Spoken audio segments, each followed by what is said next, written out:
Bismillahirrahmanirrahim. Assalamualaikum warahmatullahi wabarakatuh. Waalaikumsalam warahmatullahi wabarakatuh. Alhamdulillah. Alhamdulillah al-wahid al-ahad al-farad as-samad alladhi khalaqa al-insana wa lam yansa ahada. Nusalli wa nusallim ala sayyidina wa nabiyyina wa habibina Muhammad wa ala alihi wa sahbihi wa man tabi'ahum bi ihsan min yawmina hadha ila yawmil mi'ad, amma ba'd. Subhanaka la ilma lana illa ma 'allamtana innaka antal alimul hakim wa tub 'alaina innaka antat tawwabur rahim. Wa la hawla wa la quwwata illa billahil 'aliyyil 'azim. Rabbi shrah li sadri wa yassir li amri wahlul 'uqdatan min lisani yafqahu qawli. Ibadallah, inni usikum wa iyaya bittaqwallah. Taqwa ilahil alamin fa innaha 'izzun wa hirzun fid dunya wal marja'i. Fiha min ad-darain wastamsik biha wa lazam tanalu ma tashtahihi wa tad'i. Segala bentuk puji syukur, rasa terima kasih mari sama-sama kita haturkan kehadirat Allah Subhanahu wa taala karena berkat taufik, inayah, hidayah serta kasih sayangnya di malam, di waktu, di tempat yang sangat baik dan penuh keberkahan ini, kita masih sama-sama diberikan oleh Allah Subhanahu wa taala kesempatan untuk sama-sama menunaikan ibadah salat maghrib berjamaah dilanjutkan dengan menuntut ilmu. Ibu bapak yang dirahmati oleh Allah Subhanahu wa taala, kita jangan anggap ini sebuah rutinitas belaka. Setiap antum sudah berniat dari rumah ingin melangkahkan kaki ke masjid ini, maka ingatlah setidaknya dua dalil penting. Yang pertama adalah ketika Allah berfirman, yarfa'illahu alladhina amanu minkum walladhina utul ilma darajat. Allah Subhanahu wa taala mengangkat derajat orang-orang yang beriman.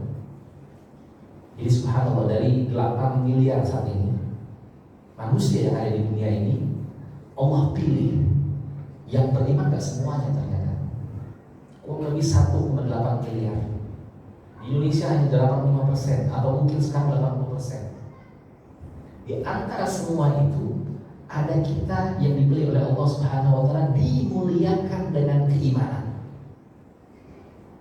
Kita tidak betul-betul tahu pasti nilai iman itu kecuali nanti kita sudah berada di alam barzakh. Karena kalau manusia hidup di dunia ini semuanya masih tertutup, makanya dikatakan beriman. Seseorang kalau sudah waktuna nazar itu kalau sudah sakaratul maut, itu semua yang saat ini tidak tampak akan nampak. Orang yang dinikmati oleh Allah Subhanahu wa taala dengan keimanan dan amal-amal soleh yang mendekatkan kita ke surganya Allah, nanti sebelum dia wafat diperlihatkan bagaimana tempatnya nanti di akhirat. Disitulah nilai keimanan itu betul-betul tampak nyata. Iman karena sesuatu yang baik. Kalau sesudah sesuatu itu tampak, itu namanya percaya. Itu namanya percaya. Maka hargai keimanan itu dari sekarang sebelum kita menyesal. Mudah-mudahan Allah Subhanahu wa taala wafatkan kita dalam keadaan beriman, la ilaha illallah Muhammadur Rasulullah sallallahu alaihi wasallam. Yang kedua, dalam ayat ini Allah mengangkat derajat setelah orang-orang beriman, setelah disortir, diseleksi, kemudian ada lagi di atas itu. Walladzina utul ilma darajat. Setelah orang-orang beriman, kemudian di atas itu ada orang-orang yang berilmu. Diangkat oleh Allah Subhanahu wa taala derajatnya di antara orang yang beriman. Ini harus selalu kita hadirkan ketika kita berangkat pergi ke Masjid Al-Falah atau masjid yang lainnya. Artinya apa? Kita menginginkan derajat di sisi Allah Subhanahu wa taala. Hadirin dimuliakan oleh Allah Subhanahu wa taala. Kita di dunia ini Allah tak soal antum sekarang Allah kasih apa? Kalau itu hanya menyangkut dunia. Entah itu jenderal, entah itu kopral, entah itu direktur, entah itu OB, sama semua kata Allah. Dan Allah nggak penting bagi Allah, sama sekali nggak penting. Ya, tapi yang penting adalah ketika kita tinggi derajatnya di sisi Allah, apapun Ini harus kita sadari sesadar-sadarnya. Dengan menuntut ilmu begini, ini akan mengikis di hati kita semua debu-debu, kotoran-kotoran yang kerak-kerak kita sering kumpul sama ahli dunia. Sejak kapan di tongkrongan itu kalau HP-nya bukan apel yang teriris, kurang mulia kayaknya. Bukan circle-nya kita itu, Pak. Sejak kapan orang pakai handphone tersebut lebih mulia? Sejak kapan orang naik kendaraan tertentu parkirnya lebih pede? Ustaz, kalau saya parkir Ustaz selalu cari yang paling ujung. Kenapa sih? Mobilnya saya mobil juta umat. Dikira nanti mobil online. Sejak kapan? Mulainya iman kita itu runtuh dari situ. Maka dalam Islam itu tidak boleh kita ruku atau menundukkan kepala kita kepada orang yang kita hormati karena dunianya. Bahkan ada ulama mengatakan hampir sepertiga imannya itu hilang. Karena dia mengagungkan sesuatu yang Allah tidak agungkan. Tidak tercela orang kaya, kan orang kaya di tangan orang yang beriman dia akan menjadi sesuatu yang dahsyat, mendorong dia sesuai Allah Subhanahu wa taala. Yang keliru adalah kalau kita sudah punya mindset dan kacamata yang sudah tergelincir jauh dari apa yang Rasulullah inginkan kepada kita. Maka lagi-lagi ketika kita berangkat dari rumah, ingat ayat ini. Kita pengen diangkat derajatnya di sisi Allah. Ya. Alhamdulillah kalau kita di dunia, di tempat kerja mendapatkan penghormatan dari teman-teman sejawat kita, atasan dan sebagainya. Tapi mindset kita adalah kita menjadi orang yang tinggi derajatnya yang sesungguhnya. Yang kedua adalah hadis yang diriwayatkan oleh Muawiyah bin Abi Sufyan. Hadisnya begini: Man yuridillahu bihi khairan yufaqihuhu fid-din.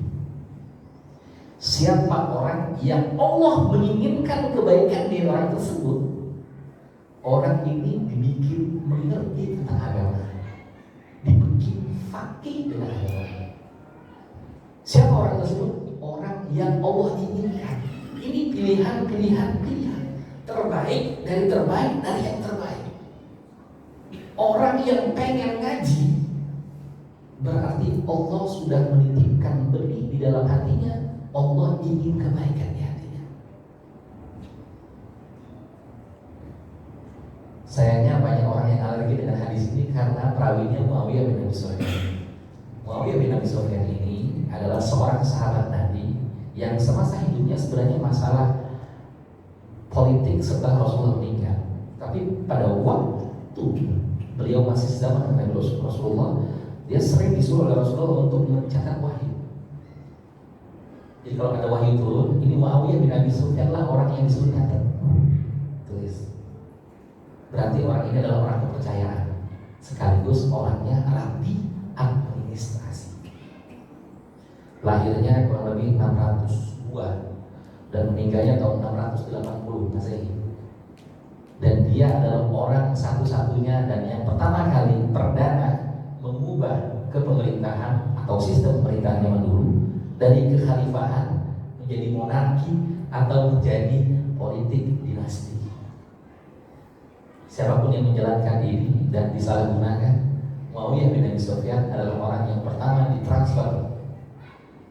Apapun itu yang menjadi pilihan politiknya, tapi kita tidak terlalu panjang ke sana, ya, karena setiap sahabat itu adalah punya kemuliaan tersendiri.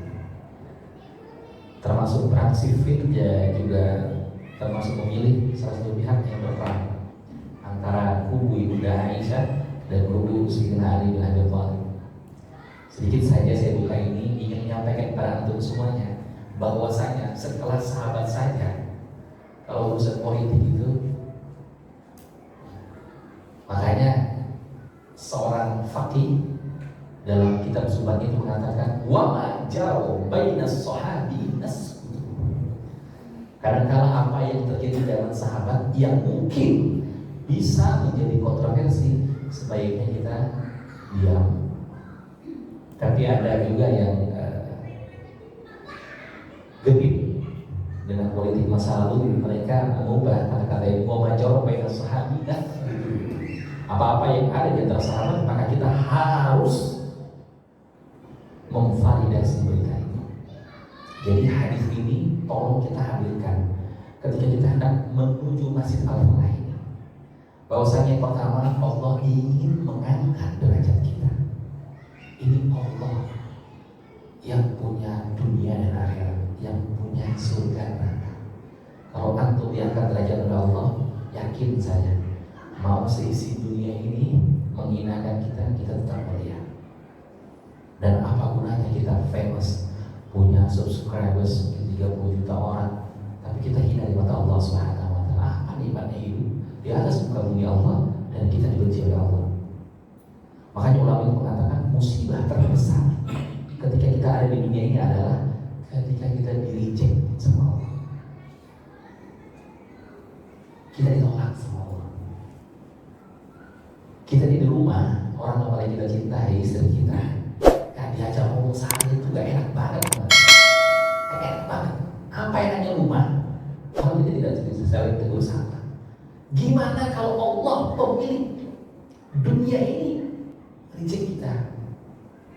Makanya sudah di usia yang sekarang ini kita mempersempit ruang gerak kita yang betul-betul hanya Allah ridhoilah yang kita lakukan.